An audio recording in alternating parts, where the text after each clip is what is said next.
अब हम चर्चा करते हैं, एक छोटा सा विषय लेते हैं कि हम अधम जीवों का कल्याण कैसे हो।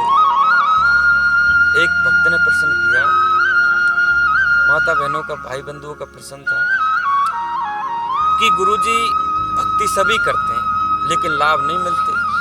भागवत सुनते सुनते जीवन बीत गया पर हमें भागवत में परीक्षित की तरह हम भागवत में प्रकट नहीं हुए, भागवत का अनुग्रह नहीं हुआ, तो लाभ कैसे मिले? तो लाभ के लिए हमें क्या करना पड़ेगा, ये संतों ने कहा है। तो सज्जनों, भक्ति में लाभ के लिए कैसे हमें परमात्मा का अनुग्रह हो, प्रेरणा हो, तो एक छोटा सा विषय लेते कि हम ये संसार रूपी खूंटे से बंधे। एक राजा था, वो राजा रोज पंडित जी से भागवत करवाता था और पंडित जी से कहता था, पंडित जी मेरी पीढ़ी गुजर गई भागवत करते करते सुनते सुनते, लेकिन हमें परीक्षित जैसा लाभ नहीं मिला। तो क्या आप ये बताओ कि अगर आप मुझे भगवान के दर्शन नहीं कराओगे तो मैं आपको मृत्यु दंड दूंगा, राजा का आदेश है। परीक्षित पंडित जी विप्र ने कहा, राम राम राम राम, ऐसे ही पूजा पाठ चल रही थी, अब मैं इनको भगवान का दर्शन कैसे कराऊं? तो वो मनी मन पछता रहे थे, मनी मन दुखी थे। एक रास्ते से संत जा रहा था, संत हृदय नवनीत समाना, संतों के हृदय में दया होती है, भाव होती है, करुणा होती है, वात्सल होता है। तो संत जा रहे थे, संत ने देखा, क्या देखा सज्जनों? संत ने देखा कि पंडित जी दुखी।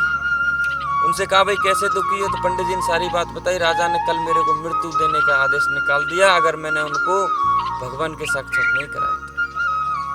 संत ने कहा, मेरा नाम ले देना कि आपके प्रश्न का आंसर हमारे गुरु जी देंगे। संत आए, आसन पर बैठे, राजा बैठे।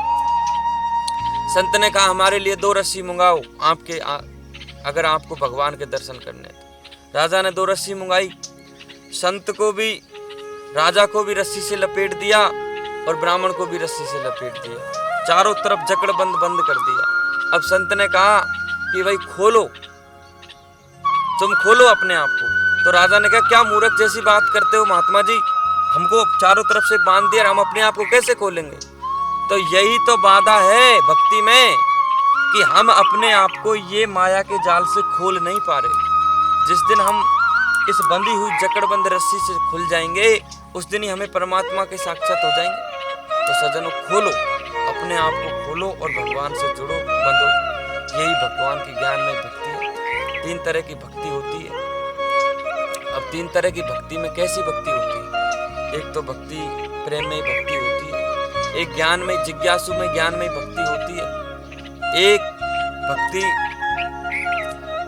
शरणागति वैराग्य में भक्ति होती है। तो सज्जनों, रास्ते भगवान तक पहुंचने के लिए 3 ही हैं, ज्ञान, भक्ति, वैराग्य। ये तीनों रास्तों से चौथा कोई रास्ता नहीं है। अब हमें तेलवत धारावत, जिस तरह तेल ऊपर से नीचे डालते हैं तो वो तेलवत धारावत भगवान की, जैसे भगवान शंकर पर जल चढ़ाए तो जल की धारा टूट सकती है लेकिन तेल की धारा नहीं टूटती। ऐसे ही दिन रात भगवान के नाम में स्मरण लग जाए, पुकार लग जाए, तो वो तेलवत धारावत भगवान की भक्ति कहलाती। तो ज्ञान भक्ति वैराग्य भक्ति तो कठिन है, पर प्रेम भक्ति करो, प्रेम भक्ति से भगवान को पुकारो, भाव से पुकारो। यही भगवान में चर्चा है, ज्ञान में चर्चा है।